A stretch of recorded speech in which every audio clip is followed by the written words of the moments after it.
बिस्मिल्लाहिर्रहमानिर्रहीम। अस्सलाम वालेकुम। आज हम मज़मून करेंगे इल्म एक लाज़वाल दौलत है।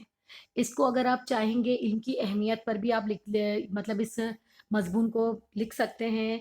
इल्म की अहमियत के अलावा इल्म से मुताल्लिक़ जितने भी इससे रिलेटेड अगर मज़मून आते हैं तो आप उन पर इसको बआसानी लिख सकते हैं। अगर आप मेरे चैनल पर नए हैं तो इसे ज़्यादा से ज़्यादा सब्सक्राइब कीजिए, लाइक कीजिए, शेयर कीजिए। इल्म की अज़मत से किसी भी तरह से इनकार नहीं किया जा सकता। ये एक लाज़वाल दौलत है जो हमारी हिफाज़त करता है। लेकिन माल की तरह हमको इसकी हिफाज़त नहीं करनी पड़ती। इल्म हाकिम है और माल महकूम है। माल व दौलत के ख़ज़ाने जमा करने वाले तो मर गए, लेकिन इल्म का ख़ज़ाना जमा करने वाले बाकी हैं। वो नज़रों से गायब हो जाते हैं लेकिन दिलों में मौजूद रहते हैं। कुरान करीम में फरमाया गया है कि इल्म की अज़मत बुजुर्गी की निशानदही होती है, यानी जो कि इल्म हासिल करता है उसमें खुद ब खुद बुजुर्गी आ जाती है। इस आयत से शरीफा की तफसीर में पैगंबर अकरम सल्लल्लाहु अलैहि वसल्लम के जलीलुल कदर सहाबी कहते हैं कि पैगंबर अकरम सल्लल्लाहु अलैहि वसल्लम ने फरमाया कि ए अबू ज़र गफ़ारी, खुदा, मलाइका और अनबिया तालिब इल्म को दोस्त रखते हैं और इल्म को दोस्त नहीं रखता मगर सादतमंद इंसान। बस खुश नसीब हैं क़यामत के दिन वो तालिब इल्म जो अपने घर से बाहर इल्म की तलाश में निकले। यानी इल्म आपका दोस्त नहीं होता उस वक्त तक कि जब तक आप तालिब इल्म ना बने, यानी इल्म को हासिल करने की आपके अंदर जुस्तजू ना हो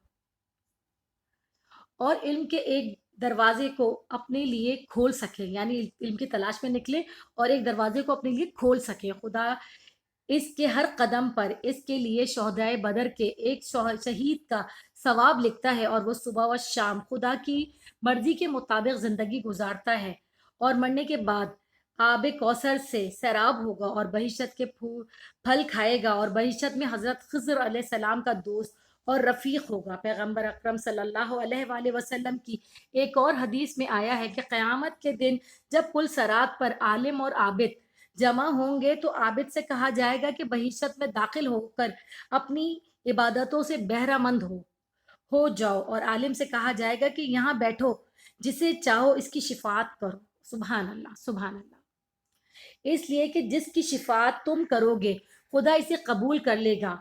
आलिम क़यामत के दिन अनबिया कराम अलैहिस्सलाम की सिफ़्त में खड़ा होगा और अपने दोस्तों और अपने रिश्तेदारों की जितनी शिफात कर सकता है शिफात करेगा। और इसलिए कि क़यामत के दिन 3 गिरोह गुनाहगारों की शिफात करेंगे, यानी अल्लाह ताला की तरफ से 3 गिरोह बनाए जाएंगे जो लोगों को बख्शवा सकेंगे। अनबिया कराम, उलमा कराम और शोहदा जो चाहेंगे वो अपने चाहने वालों को उसमें से अल्लाह ताला के हुक्म से बख्शवा सकते हैं। तो अल्लाह ताला हमें भी ऐसा आलिम बनाए, इस टाइप का आलिम बनाए कि जो हम भी इस तरह के आलिम हों, इस तरह के इल्म को हासिल करें जो लोगों के लिए फ़ायदेमंद हो।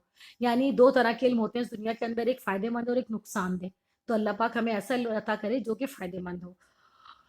आप इसको ज़्यादा से ज़्यादा सब्सक्राइब कीजिए, शेयर कीजिए, लाइक कीजिए और उन तक पहुँचाएँ जो इसे हासिल करना चाहते हैं। अपना बहुत-बहुत ख़्याल रखिएगा।